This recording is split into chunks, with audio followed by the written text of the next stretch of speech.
نحمده ونصلي على رسوله الكريم اما بعد فاعوذ باللہ من الشیطان الرجیم بسم اللہ الرحمن الرحیم۔ معزز سامعین و سامعات، السلام علیکم ورحمۃ اللہ وبرکاتہ۔ ماہ رمضان المبارک میں ہمیں جتنا ہو سکے نیکیوں میں حصہ لینا چاہیے، یعنی زیادہ سے زیادہ ہمیں نیک کام کرنے چاہیے۔ ہمیں فرائض، سنت اور نوافل ہر طرح سے ہمیں عبادتوں میں حصہ لینا چاہیے، کیونکہ یہ ایک ایسا ماہ مبارک ہے کہ جس میں نیکیاں جو ہیں اللہ تبارک و تعالیٰ جب ان کا اجر دیتا ہے تو ایک نیکی کے بدلے میں 70 نیکیاں ہمارے نامہ اعمال میں لکھی جاتی ہیں۔ تو میں چاہوں گی کہ آپ لوگوں کو چند وظائف بتاؤں کہ جن کے ذریعے سے اللہ تبارک و تعالیٰ ہم سے خوش ہو، اور وہ اگر ہم سے خوش ہو گیا تو ہماری ساری ضرورتیں پوری فرما دے گا۔ جو حاجتیں ہماری سالہ سال سے پوری نہیں ہو رہی، جو دعائیں ہم بار بار مانگ رہے ہیں لیکن ہمیں نہیں دی جا رہی، تو پھر ماہ رمضان المبارک کے صدقے میں اور ان اعمال کی برکتوں سے اللہ رب العزت نے چاہا تو انشاءاللہ آپ کی تمام حاجتیں پوری ہوں گی اور آپ کی تمام دعائیں بھی قبول ہو جائیں گی۔ لہٰذا میری گزارش ہے کہ اس بیان کو پورا ضرور سنیں اور ثواب کی نیت سے دوسروں تک بھی پہنچائیں، تاکہ آپ کی طرح ہر کوئی ان اعمال کو کر کے اپنے نام اعمال کو نیکوکاروں کی طرح نیکیوں سے بھرپور کر سکے۔ ماہ رمضان المبارک میں نماز تو ہم سبھی پڑھتے ہیں، یہ اللہ کا شکر ہے، اور ہمیں چاہیے کہ صرف ماہ رمضان میں ہی نماز نہیں پڑھیں، بلکہ نماز تو فرض کی گئی ہے ہمیں ہمیشہ پڑھنے کے لیے، یعنی سال بھر نماز فرض ہے۔ ایسا نہیں کہ سال کے ایک مہینے روزہ فرض ہے تو ایک ہی مہینے نماز بھی فرض ہے، ایسا نہیں ہے، بلکہ ماہ رمضان المبارک کا روزہ ایک مہینے کے لیے فرض ہے، لیکن نماز جو ہے وہ ہم پر ہر دن 5 وقت کی نمازیں فرض کی گئی ہیں۔ اور جب فجر کی نماز ادا کر لیں تو ایک مرتبہ سورہ یاسین شریف کی تلاوت ضرور کریں اور سورہ فجر کی بھی تلاوت کریں، اور اس کے بعد 100 مرتبہ لا الہ الا اللہ وحدہ لا شریک لہ لہ الملک ولہ الحمد وہو علی کل شیء قدیر، اس دعا کو 100 مرتبہ پڑھیں۔ اور پھر اسی طرح سے جب ظہر کی نماز ادا کریں تو ظہر کی نماز ادا کر لینے کے بعد قرآن مقدس کی اس آیت کریمہ کو 11 مرتبہ پڑھیں۔ سورہ انبیاء کی یہ آیت، بسم اللہ الرحمن الرحیم، ربی لا تذرنی فردا وانت خیر الوارثین۔ اس آیت کریمہ کی بے شمار فضیلتیں ہیں۔ جو بھی بے اولاد ہیں اور چاہتے ہیں کہ نیک اولاد اللہ تبارک و تعالی عطا کرے تو ان کو چاہیے کہ نماز ظہر ادا کرنے کے بعد اس آیت کریمہ کو 11 مرتبہ کم سے کم ضرور پڑھ لے، اور اس کو پڑھنے سے پہلے اور اس کے پڑھنے کے بعد طاق عدد میں درود پاک بھی پڑھیں، تو انشاءاللہ اللہ تبارک و تعالی جو کوئی بھی یہ عمل کرے گا ان کو نیک اور صالح اولاد عطا فرمائے گا۔ ماہ رمضان المبارک میں ہم بستری کے حوالے سے میں نے آپ لوگوں کو بتایا کہ ماہ رمضان میں ہم بستری جو ہے وہ حلال ہے راتوں میں، دن میں نہیں، کیونکہ اگر دن میں کوئی روزے کے حالت میں ہم بستری کر لے تو ان کا روزہ ٹوٹ جاتا ہے، اور یہ جان بوجھ کر کے روزہ توڑنا ہوا، اور اگر جان بوجھ کر کے کوئی ایک روزہ بھی توڑے تو اس کو کم سے کم 60 روزے کفارے میں ادا کرنے ہوں گے، یا تو پھر 60 مسکینوں کو کھانا کھلانا ہوگا، یا پھر ایک غلام آزاد کرنا ہوگا۔ تو یہ چیزیں بہت مشکل ہو جائیں گی بندے کے لیے، اسی لیے چاہیے کہ دن میں روزہ رکھے، اور رات کے وقت اللہ تبارک و تعالی نے جب بیویوں کو حلال کیا ہے تو رات کے وقت ان سے فائدہ حاصل کریں۔ اور ماہ رمضان المبارک میں اگر ہم بستری کی جائے تو پھر اس کے بہت سارے فائدے بھی ہیں، کیونکہ رمضان المبارک میں اللہ تبارک و تعالی شیاطین کو قید کر دیتا ہے، اور جب شیطان قید ہو گیا ہے تو پھر اگر بیوی کے پاس جائیں تو پھر اس میں شیطان کا حلول نہیں ہو سکتا، شیطان وہاں کوئی بھی سرکشی نہیں کر سکتا، اور باقی دنوں میں تو شیطان کھلے عام پھرتے ہیں۔ اور اگر اس حال میں اگر ہم بستری کی جائے اور شیطان کو بھگانے والی دعا نہ پڑھی جائے تو پھر شیطان ضرور کچھ شیطانی اور سرکشی کر سکتا ہے، اسی لیے ماہ رمضان المبارک میں تو شیطانوں کو بھی قید کر دیا گیا ہے۔ اور اب اگر اپنی بیویوں کے ساتھ ہم بستری کی جائے تو پھر اللہ تبارک و تعالی نیک اولاد عطا فرمائے گا، ایسی اولاد کہ جس کو شیطان کے شر سے اللہ تبارک و تعالی محفوظ رکھے گا۔ اور ظہر کی نماز کے بعد تو آپ کو یہ آیت کریمہ پڑھنی ہے 11 مرتبہ، ربی لا تذرنی فردا وانت خیر الوارثین۔ اور عصر کی نماز جب پڑھ لیں تو عصر کی نماز کے بعد 100 مرتبہ اللہم صلی علی محمد کما اہلہ و مستحقہ اس درود شریف کو پڑھیں، اور پھر نماز مغرب کے بعد 7 مرتبہ حسبی اللہ لا الہ الا هو علیہ توکلت وہو رب العرش العظیم اس دعا کو پڑھیں۔ اور جب عشاء کی نماز پڑھ چکیں تو عشاء کے بعد جو تراویح سنت موقدہ ہے اس کو بھی ادا کریں، اور اس کے بعد 1 مرتبہ کم سے کم سورہ ملک کی تلاوت کریں، کیونکہ سورہ ملک یہ ایک ایسی سورت ہے کہ جس کے بارے میں فرمایا گیا کہ یہ سورہ ملک جو ہے یہ قبر میں اپنے پڑھنے والے کی بخشش کروائے گی۔ اور ماہ رمضان کے بارے میں بھی فرمایا گیا، نبی پاک علیہ الصلوۃ والسلام نے فرمایا کہ رمضان اور قرآن یہ دونوں اپنے عبادت کرنے والوں کو بخشوائیں گے، یعنی اگر کوئی سورہ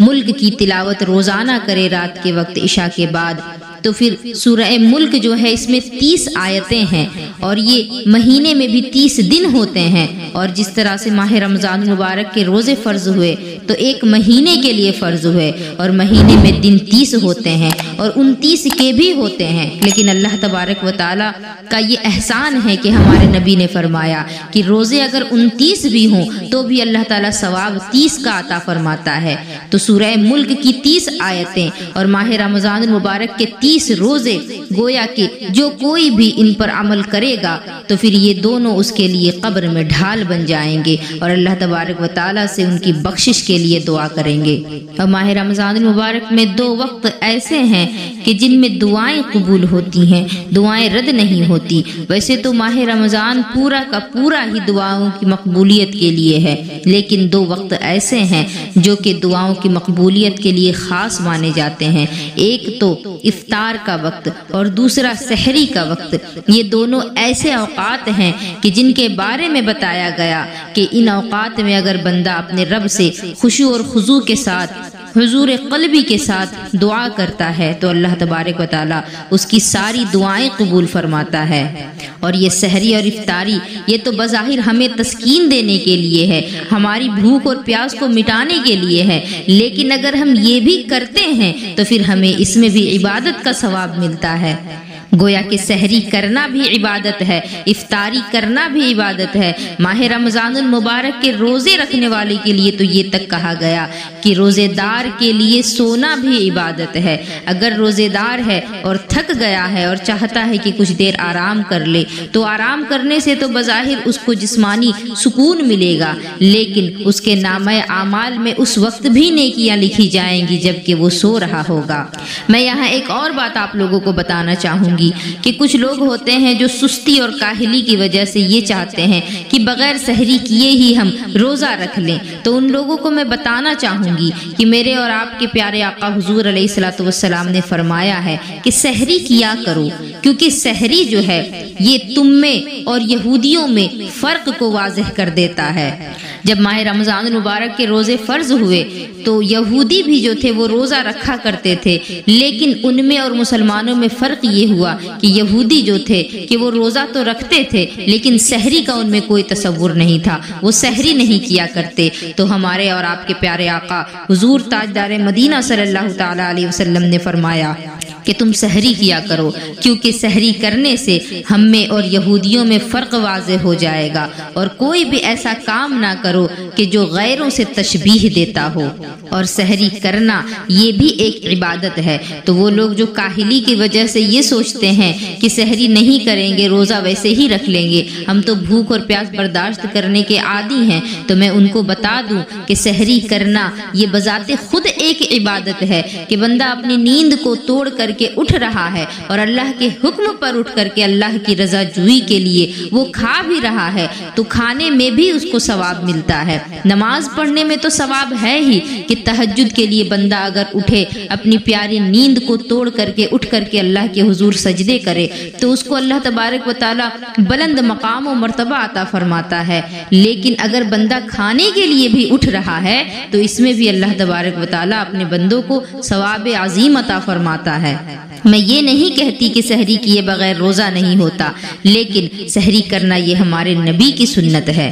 بغیر سحری کیے روزہ تو ہو جائے گا مگر سحری کرنے سے جو ثواب ملتا ہے اس سے محروم رہ جائیں گے۔ لہٰذا اگر کسی کی آنکھ لیٹ کھلی اور سحری کا وقت گزر چکا اور کچھ کھایا پیا نہیں تھا اور روزہ رکھنا چاہے تو روزہ رکھ سکتا ہے، کیونکہ اس کا روزہ ہو جائے گا۔ اور نیت کے بارے میں بھی بہت سے سوالات ہیں لوگوں کے ذہن میں کہ اگر ہم نیت نہیں کریں گے تو کیا ہمارا روزہ نہیں ہوگا، اور کیا ہمیں نیت جو ہے روزے کی وہ سحری کے فوراً بعد کر لینی ہے، اور اگر ہم نے نیت کر لی اور سحری کا وقت باقی تھا تو نیت کرنے کے بعد کیا اب ہم پانی وغیرہ نہیں پی سکتے؟ اسی طرح کچھ لوگوں کا یہ ماننا ہے کہ سورج نکلنے سے پہلے پہلے ہمیں نیت کر لینی ہے ورنہ روزہ ہی نہیں ہوگا، اور کچھ یہ بھی کہتے ہیں کہ زوال کے وقت سے پہلے پہلے ہمیں روزے کی نیت کر لینی ہے ورنہ روزہ نہیں ہوگا، اور جو نیت ہے وہ عربی میں ہی کرنی چاہیے، اگر اردو میں نیت کر لیں گے تو بھی ہمارا روزہ نہیں ہوگا۔ تو میں آپ لوگوں کو صاف صاف بتا دینا چاہوں گی،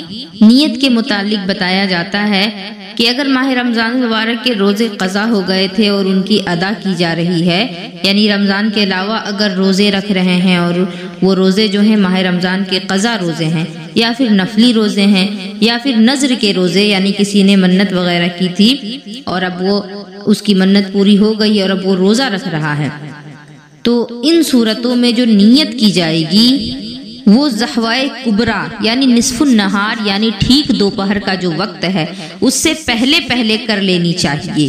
اور رہی ماہ رمضان مبارک کے روزوں کی نیت، تو ماہ رمضان کے جو روزے ہیں ان کی نیت ہمیں صبح صادق سے پہلے پہلے کر لینی ہے۔ اور یہ بات جو میں نے ابھی آپ لوگوں کو بتائی کہ کچھ لوگ سحری کا وقت ہوتا ہے اور اس وقت نیت کر لیتے ہیں اور ابھی وقت باقی ہی ہے، اور کسی کو اگر پیاس لگ گئی یا ضرورت پڑ گئی پانی پینے کی تو وہ سوچتے ہیں کہ اب ہم نیت کر چکے ہیں تو اب ہم پانی نہیں پی سکتے، تو جب تک کہ وقت ہے سحری کا کھانا پینا حلال ہے۔